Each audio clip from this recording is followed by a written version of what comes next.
No one ever used the 3D ever. I mean, I did. I liked it.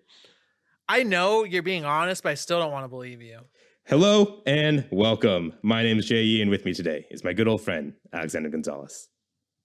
Hello. And with us today is a very special guest, the Katie Lesperance from the Cutscene Video Game Movie Podcast. How you doing, Katie? I'm good. Thanks for having me, guys. Yeah, no, thanks for being with us. We're super excited to hear your idea. But first, would you like to give a small introduction about yourself, what you do, where people could find you, anything they could check out of any work that you might do online?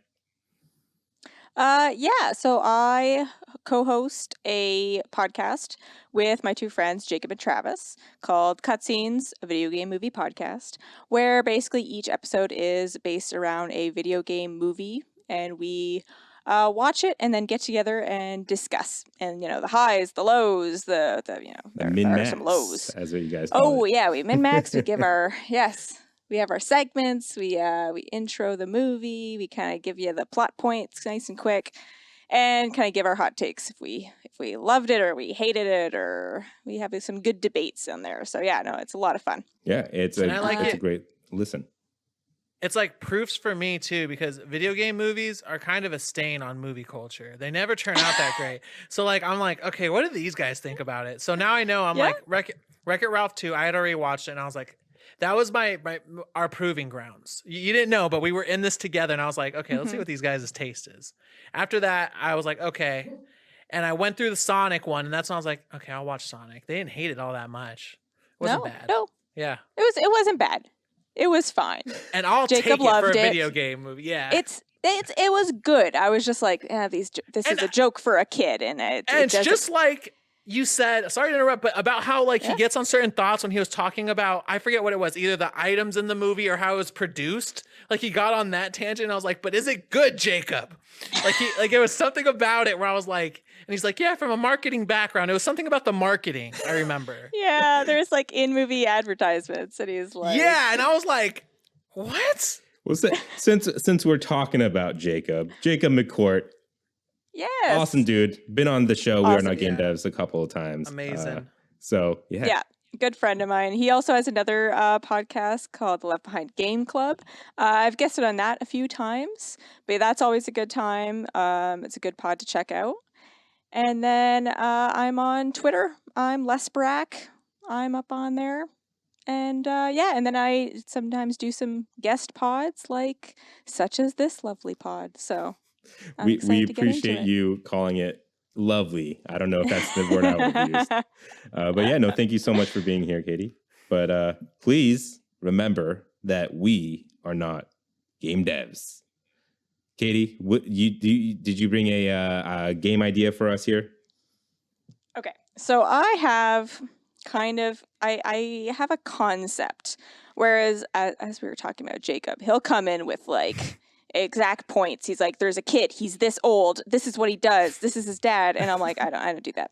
So I've always been interested in just the concept of, okay, just bear with me here, the concept of evolution without science involved at all, right? If you take science out of it, because if you go by evolution standards here, I would be so dead because I am super blind. I can't see shit without contacts or glasses. More importantly, I would not be alive because my mom would be dead because she can't see for shit either. So some predator would have killed her. So I take this idea and then I go down the rabbit hole of what if you had a game where you have a species, you're leading either a tribe or a species of some sort. And the main thing is that you're choosing how to evolve this species in whatever world you're set, kind of procedurally generated. It throws you in this place.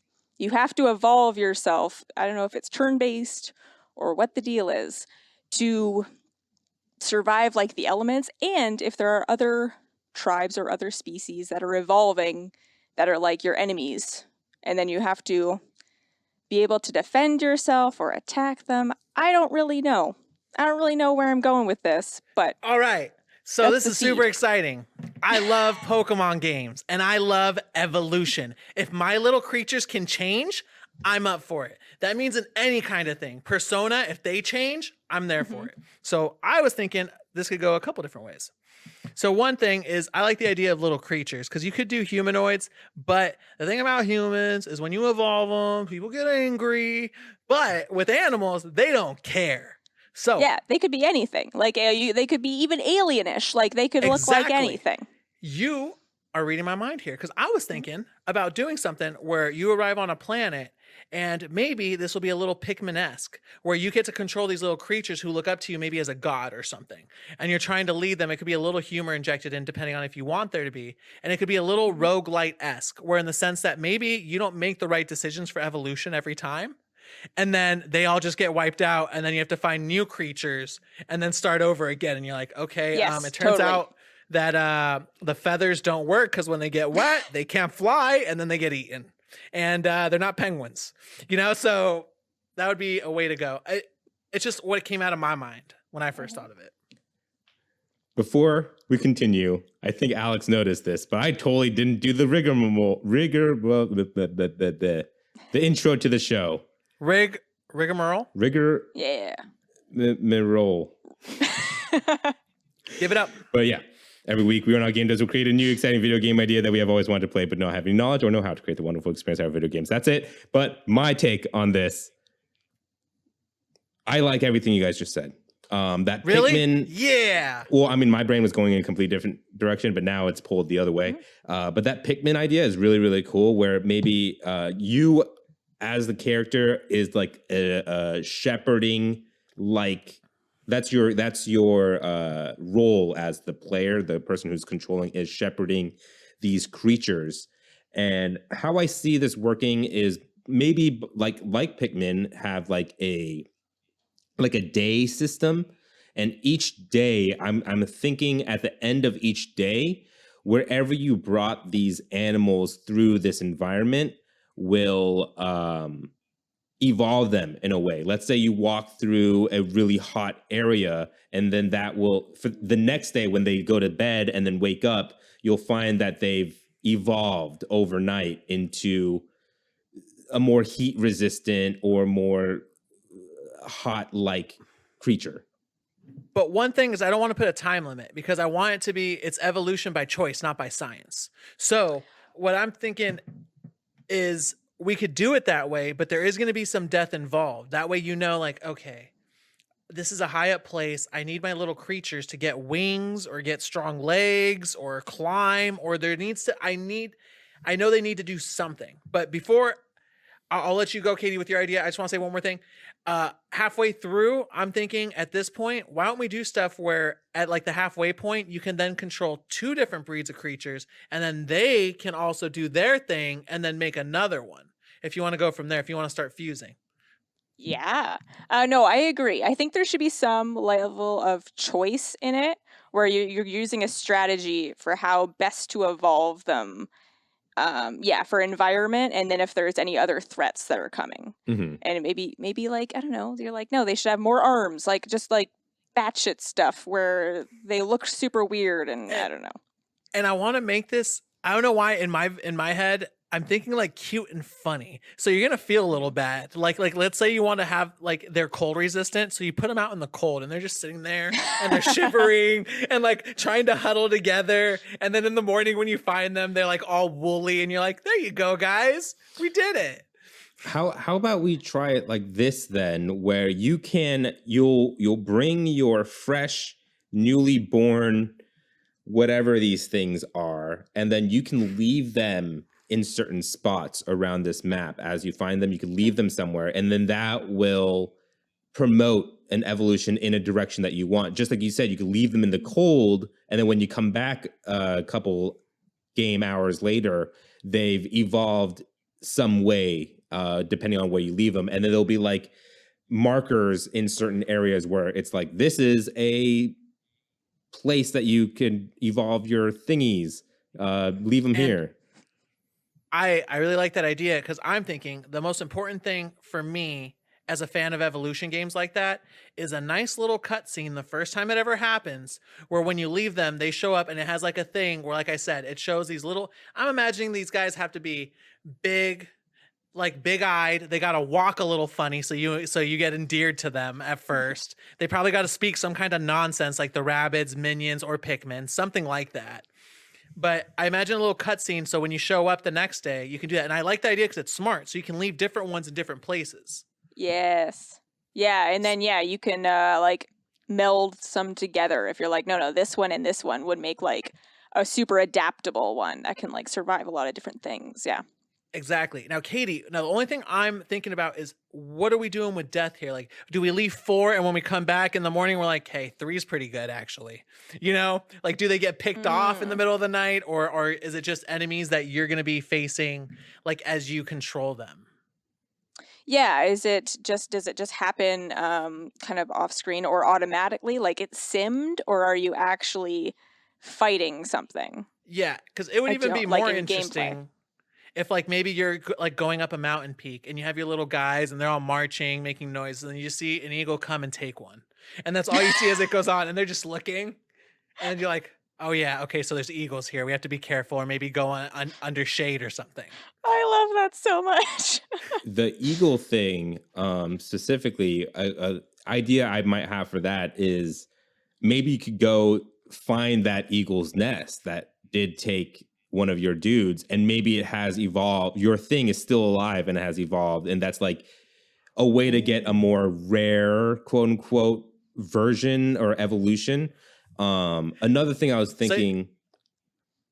Sorry, I can just imagine you show up and it's like feeding each of its babies, and then there's your little guy there, and it's actually taking the food just fine. It's grown feathers. Yeah. And you're like, of course. Why would I think he would have died? Yeah. But in terms of hybrid thingies, I don't know. We should name these things. We should call them Thinggies. There's nothing in any gaming universe that's called Thinggies. I think that would work. And also, they could be anything. So what are you going to name? Yeah, they could Thingies. Thingies. Who knows what they are? All right. Yeah, they can be anything. There we go. But these thingies, maybe at your home base, you have this, if there is a home base, you'll have like a machine, and it's like, I don't know if you guys ever played Harvest Moon. I'm sure it's in Stardew Valley. Stardew Valley, well. Stardew Valley. There's like a thing where you could like mix seeds to make hybrid fruit in Harvest Moon, right? Might be in Stardew Valley. I'm not sure. But I'm assuming in this game, it could be kind of like that, where you mix two thingies together, and then their evolution elements will like combine into a new thingy.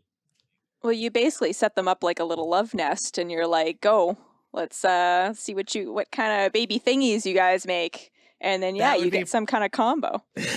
Yeah, that would be awesome. Yeah, so the two Thingies go in there, and then you maybe just see little hearts come out. That way it's like sort of PG, and then they'll come out with another little thingy, maybe like a little cutscene where they give you the thingy. Yeah, and I could imagine it kind of being like the Pokemon Egg system, where if those two thingies are compatible, they'll give you some hybrid thingy. Otherwise, it'll just give you one or the other of either the cold one or the hot one. If the cold and hot doesn't mix, it'll give you either or. But if they do mix, it'll give you lukewarm, I guess. But yeah, and it plays like some like Marvin Gaye-esque music when it's a good combo. Yeah. Like it's got, Oh, yeah, we'll start hearing like you said, that maybe some smooth jazz. We don't know what we're getting. Now, what's the only thing we have to iron out? I'm already liking this world. Why are we here, or what's the purpose? Like, are we going to discover something, or are we just discovering what the world is? Because it could be maybe an explorer, or someone trying to fix something. Yeah, because I don't really like it. It doesn't feel very hostile. Like, it doesn't feel like they're like, we're going to take over the world. Like, the thingies sound pretty cute. So, what are they trying to get? Because I was thinking that the Thingy origin story is that they've always been prey. They're so bad at just existing that's why they're like this gray, like just blob. And then like they didn't know that they had the potential until they found a leader. So like they just kind of threw themselves in with you. So I'm just trying to see why, as you as a character, why are you there? I could see maybe just like an expedition. You're sent there just to write about the world. Or what do you got? Hear me out. This is going to change a lot. No, I like the Thingies. But you are your character, I should say, is a scientist, right? And they have discovered a thingy that at the microscopic nano-esque level. And so what they decide to do is shrink themselves down to like interact with these things that they found, and they found out they're highly what's the word I'm looking for, where they malleable, I guess. Like these things are easily influenced, right? And so you start carrying these things around, and you're using them to like evolve to treat multiple different things in like the health world and the science world or whatever. But you have to like train them up and see what potential benefits they can have if you evolve them in certain ways in like a makeshift lab, maybe you built for like a world you built for them. Now, I'm cool with that only in the sense that we don't have to have exactly open world, but now you can have different thingy challenges where every petri dish you open to try to see if what's going on with the thingies, because what you found is you're like, they don't evolve. What are they waiting for? Like what's the point of these thingies until you go in there, and then you can inject the thingies into each petri dish and then go explore that world with them, and it can be its own little level where there's different challenges. Yeah.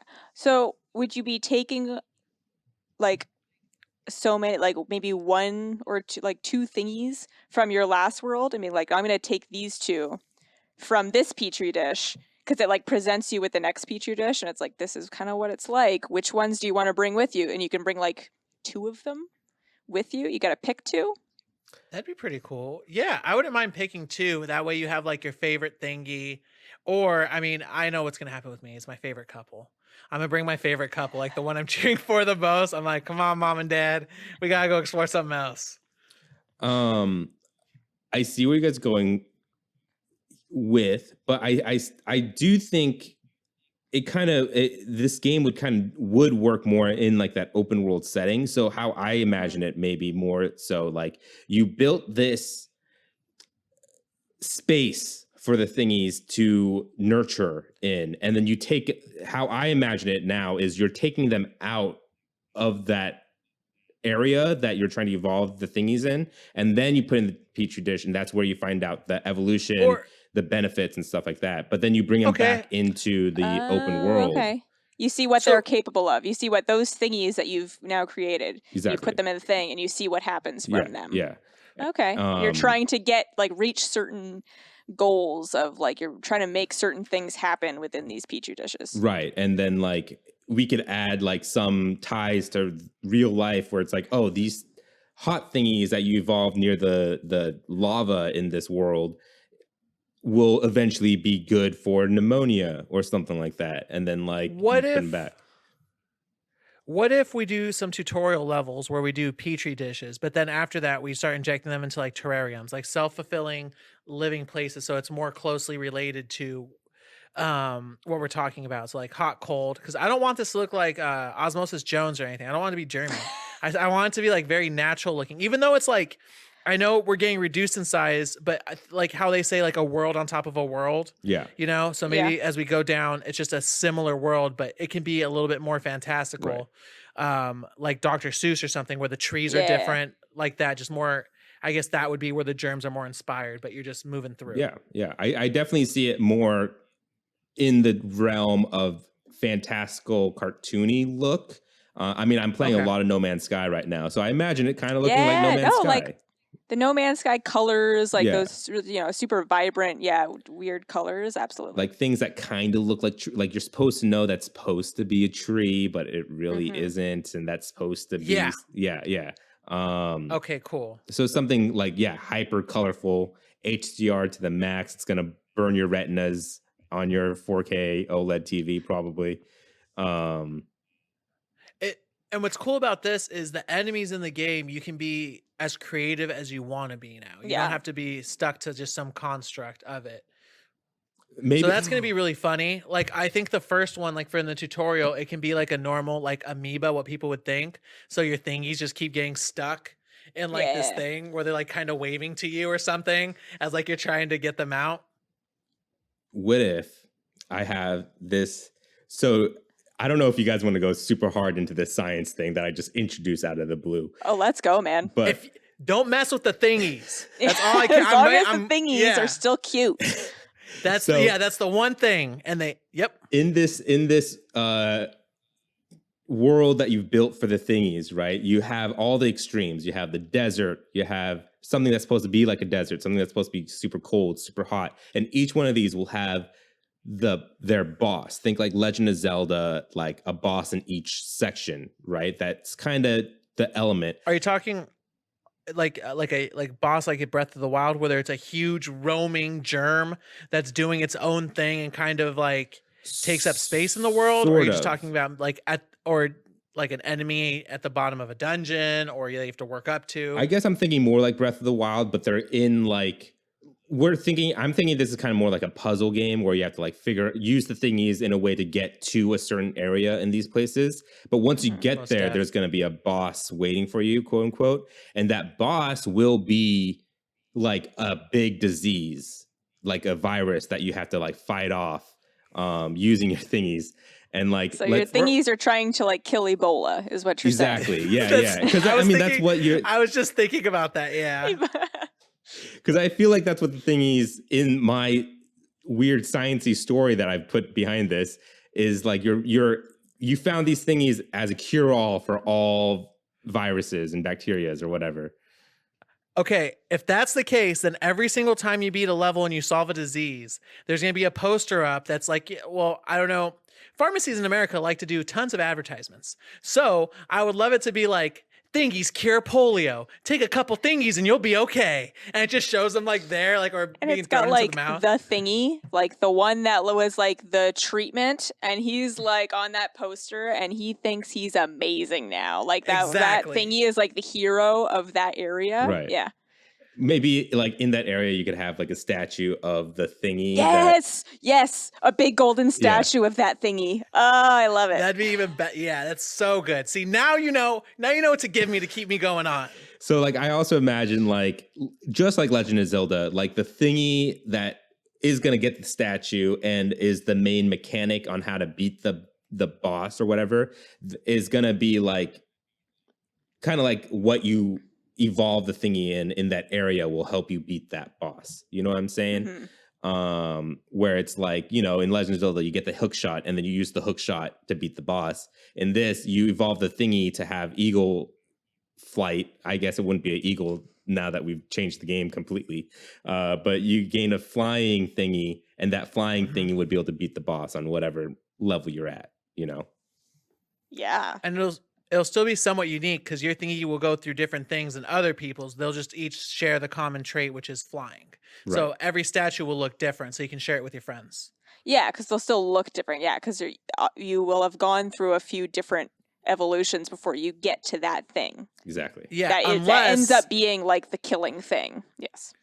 Yeah, I can even see some players, because I know some people did this with Pokemon. I don't get it, but I do get it, I guess, where they'll take one thingy and they'll make this the master thingy. We'll have all of the things, where it's going to be the one that flies. It's going to be the one with the claws. It's going to be the one that climbs. Like when someone just has a starter in Pokemon and that's it. They don't choose anything else. What's it called in Pokemon when you give one Pokemon all the HMs? Oh no, HM slave. Yeah. That's what it's not a good name. No. It's not a good name. No. But no slavery in thingies. No. So I think the way to combat that is to have it so that each one can only have so many like evolutions. Like if you gain something, like you can have like a max of 5 or something. I don't know. And then if you're at that point, if you're gaining, you're gonna lose something. Right. And then like we have that mechanic where you make hybrid thingies anyway. And so we already have in place certain hybrids that work and don't work with each other, you know? So there's already some math going on behind the scenes where we won't let flying go with like something heavy, like stone or something like that. Yeah. I was also thinking, what do you guys want there to be like age in the game where, since the thingies are basically a pharmaceutical treatment, do you want them to have an expiration date? Like a half-life? Quotation. Yeah, they could get little Yeah. beards and That's stuff. what I was thinking. And then you could have a retirement home for the thingies. Yes! Yeah. Where like when you go to the main base and you're choosing the thingies, there'll be other thingies on porches just rocking in chairs. Your ones that have like aged out, and then also there could be like a little cemetery for the thingies that like you thought could beat that boss, and then they went in and they failed, and you're like, so there's like the little old people, and they have their little cemetery of like thingies gone. And I can just imagine. So at the end of the game, you'll be like, this thingy evolved and got this power, and now you have the statue of the main thingy, and then it'll show like maybe headstones falling in like a field where it's like yeah. How many did you lose on the way? Yes. Yeah, 25 thingies were lost in the battle. Definitely see all that happen. I'm liking it. Yeah. Let's talk about music. What kind of sound are we listening to during this Thingies game? I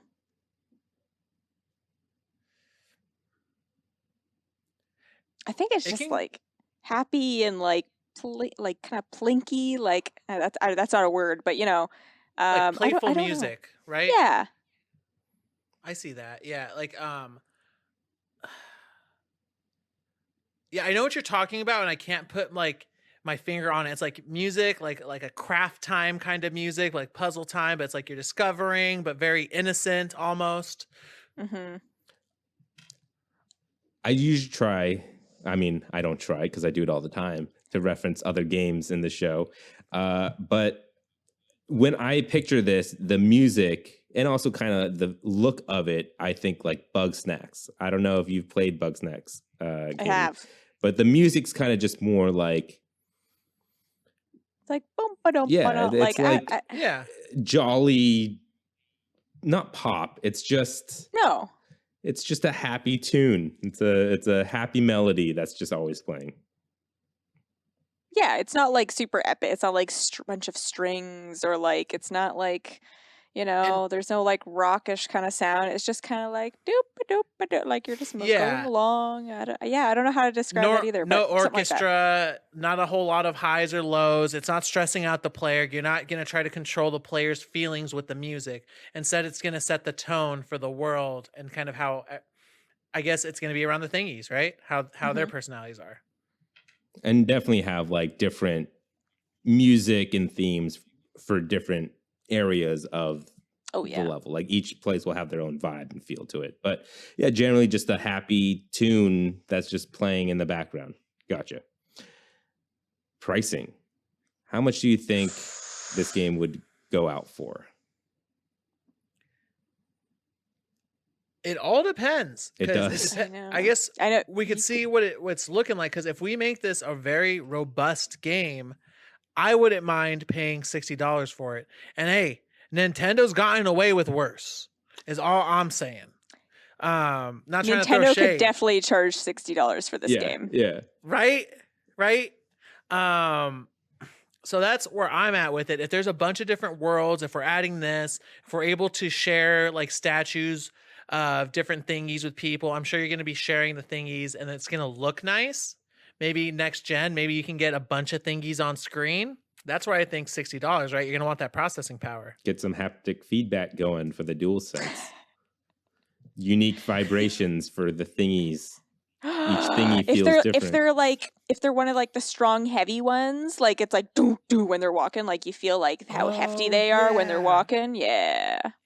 If we're using haptic feedback too, when you're on just the home world, you can pet the thingies with R2 or L2 and you can feel their texture. Yes. If they're furry or if they're like scaly or I don't know why, but in my head, these things are like goopy. Like, oh, I like goopy. They're like, I didn't ever think of goopy, but you could make a goopy thingy. Why not? Because I'm thinking, yeah, I mean, in their normal state, unevolved, they're just like these goopy, blobby, like cute little things, like dittos, and then they'll start taking shape. Less than dittos. Imagine more less than shaped. dittos. No, not less than ditto, but kind of like that. Yeah, I know what you mean. Like less form than even a ditto. But they're carrying that ditto energy. They're just happy to be there, you know? Yeah, definitely. So $60. Yeah, let's do it. $60. I believe it. I'll pay. I think we can aim for 60. Let's do It's a it. $40 to $60 game, but let's go for it. Yeah, What the exactly. And what we're going to do is we're going to say, now, this isn't, I believe in this game, so I'll say it. First off, we're going to say this is a true next-gen game, first off. And we're going to say because of the haptic feedback and processing power. We're also going to say it's cute. I mean, what people after Astro Robo, what do people want? They want more cute, and there isn't a whole lot of cute out there. Let's do it. Arguably. No, you're trying to run multiple worlds. You got multiple petri dishes at the same time. It has to process all of that.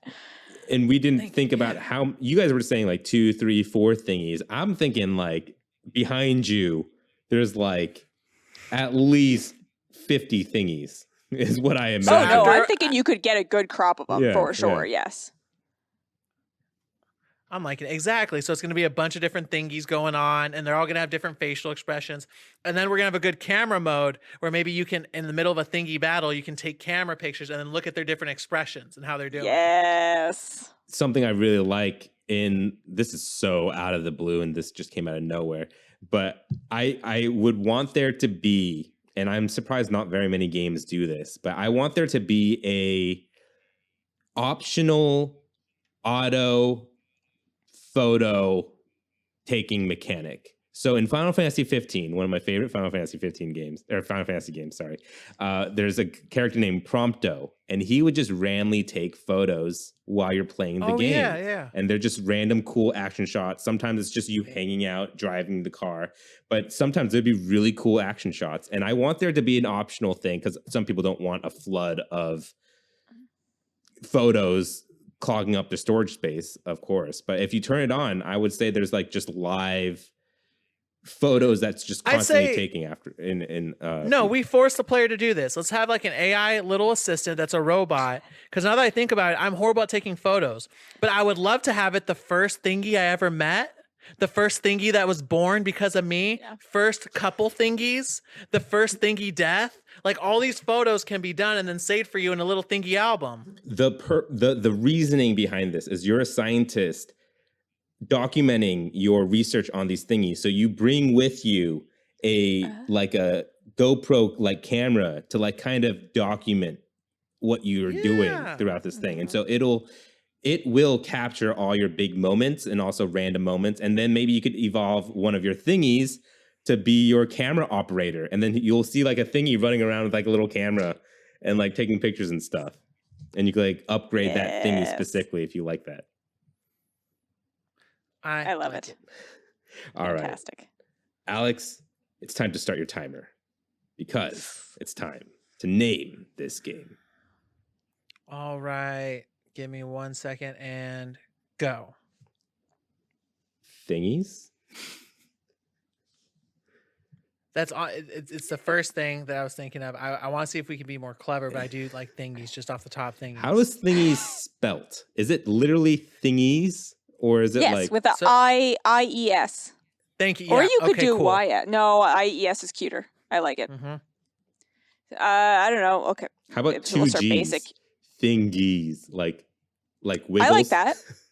Yeah, we can do that. And then on the box, we're gonna have to come up. We're gonna have to pay a graphic designer to come up with a different. It has to be a Thinggies font then that goes on there. Like it has to be a special font. Very cute. Yeah. I don't know. Are we agreeing All right, on so Thingies? that was basically just Thingies. I think so. So it's catchy, man. People are like, "Yeah, did you play Thingies yet?" Like, and clean. then think about the parents. Like if you're buying this for your child. Oh, the Thingy game. And they'll be like, oh, yeah, the Thingy game. Yeah, I got you. Yeah. So easy. You can't mess up that name. You can't. It's true. All right. So this is normally where we have Alex give a short description of the game. But Katie, would you like to do the honors since it is your game? Okay. So Thingies. It's a $60 game. Apparently for PS5. Next gen only. You got your little guys.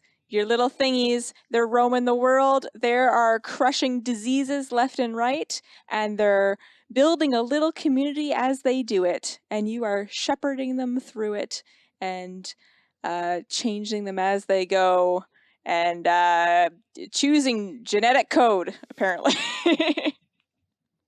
Beautiful. In Thingies. Thingies. Coming love, in 2021. there's disease.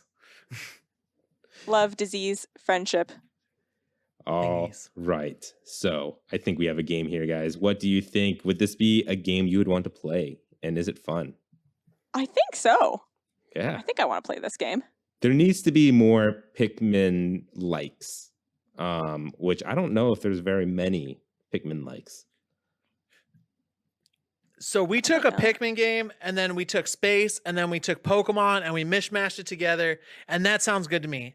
There isn't a whole lot of Pikmin like games out there, and there isn't a whole lot of like Pokemon games out there, because I think they try to get too close to almost making clones of them. So us having our own little space and taking the things we liked and taking those off makes me really excited. I would definitely play this game. I'd probably platinum it. This would be something where I'd want to see all the thingies, all the variations. He knows. Jay knows. Alex is very much like that with his thingies. Yes. Now that we have a complete game, what game studio would you assign to make thingies the best? Oh, God. I'm terrible at this. It's okay. So am I. I have an interesting one for y'all. What? What do you guys say about... This is a weird one. Level 5. What'd they do? Yeah, which one's level 5? So they did Dark Cloud, and specifically what I'm thinking is Ni no Kuni 2, because of these little creatures they had in there called, they had a weird name, like Higgly Wigglies or something like that. Thingies is catchy. See? Higgly Wigglies? There's something, it's like Higgle Wiggle or Higglies. See, people are trying to come up with something as good as Thingies, and they haven't. But yeah, there were like also these small little Pikmin things that would walk around, and you had to walk up to them and activate their special ability. But yeah, they had these little thingies. I guess I shouldn't say that now that that's trademarked. They had these little creatures that walked around, you know, and it was cute. It Ghibli art style and stuff, but this will have different art style, of course. But it'll be a cute, way more Japanese all of a sudden this game if Level 5 took it over.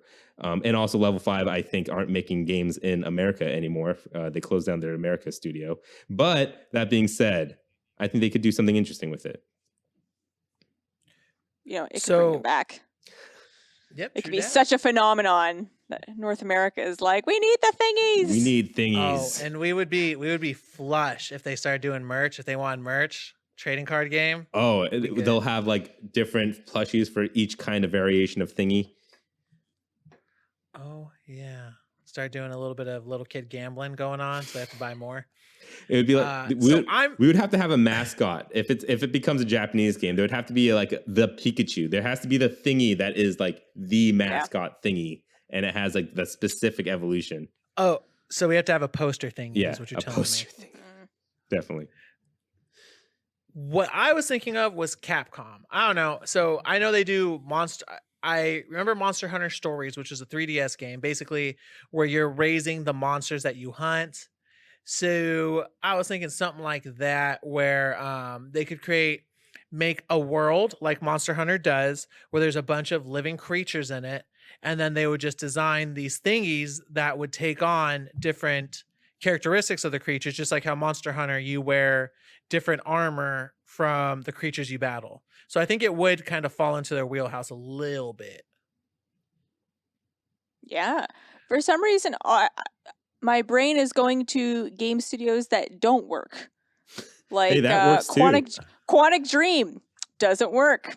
Like, But Bethesda think about the branching work. Thingies. Quantic Dreams, they'll be like so at the end of the level, they're like, so these are the thingies you had. These are the thingies you could have had. And it shows you like all the different kinds of branching thingies your friends paths. had. Yeah. Oh yeah. So I think that one would be pretty cool. It would make the game more social, and probably I think the thingies would be 50% more endearing from Quantic Dreams. All of a sudden you're like, so my thingy discovered depression. I haven't taken him out in probably like 2 worlds, and he had little rings under his eyes, and I didn't know. I have one more for y'all. This is another one out of left field. EA games, specifically the Sims team, Yeah. And I'm also pulling them because they also worked on a game a while ago, did not do very well, called Spore. Do you all remember Spore? I really like Spore. Yeah. I love Spore. It was a mean game. Spore was weird. But I think they have the creativeness to it, and they also are so good at like behind the scenes stuff. Like The Sims, there's a lot of stuff happening behind the game that is just all working together to give you this little character with a little green diamond above them that you control around. But there's so many other, there's like online customization stuff where you like bring things in. You have like everyone looks a little bit different. They all have different personalities. They all have like different stats where they get hungry faster and stuff like that. And then those will all translate to different types of thingies and how they all interact with each other and how they all work together. And on top of all that, the inherent goofiness that The Sims kind of has in its atmosphere would work well for this game too, if they can kind of capture that tone. Along those lines, you guys remember Bullfrog? They made like Theme Hospital. Oh, do you remember that game? Hospital. Yeah, sounds familiar. I don't think. I feel like that weird sense of humor that Theme Hospital had like lends itself into that, and that was about weird medical conditions that you don't actually see. Yeah, and they could sit there and kind of lean into that in a more medical way. I don't think they exist anymore, but they could have taken a shot at it. Defunct 2001. It's okay. Oh, wow. This is they'll come back with this. They're storming back, yes. And lastly, we can't forget, I feel like Thingies could definitely become the next Strand genre game by Hideo Kojima. I knew you were going to say Hideo Kojima. That's fantastic. All of a sudden, the Thingies are talking, and it's very dramatic, and they're wearing trench coats, and it's raining, and they have great hair. Well, and with that, 138th IP has gone gold. We hope you look forward to this experience that will probably never release.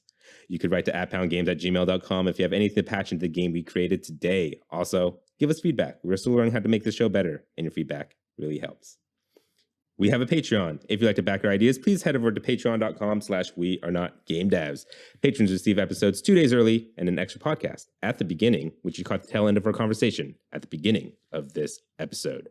That's patreon.com/wearenotgamedevs.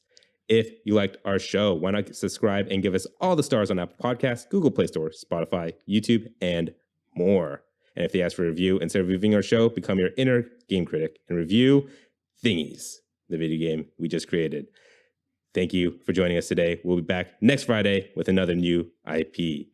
And again, Katie, thank you so much for joining us. One more time, where can people find you and anything you want people to find you that you do? And thanks again for having me. I had a lot of fun. Again, I'm on Twitter. I'm Lesperak, Lesperak. And Cutscenes, a video game movie podcast, available on all major podcasting platforms. Season 2 coming like super soon, right? Yes, February 4th. We're launching season 2. So yeah. Congratulations. Super excited about that. Yeah. Very nice. Well, again, my name's Jay Yee. And I'm Alex Gonzalez. Thank you. And please remember that we are not game devs. I thought you were going to do it. I'm trying to be professional. So his name's J.E. and then my initials are A.G. So I realized it rhymed and I really liked that. So he goes, I'm J.E. and I'm like, and I'm A.G. And then it ends that way. Nice. You made me explain it. Awesome. You explained it yourself, man. I was just wondering where for the people.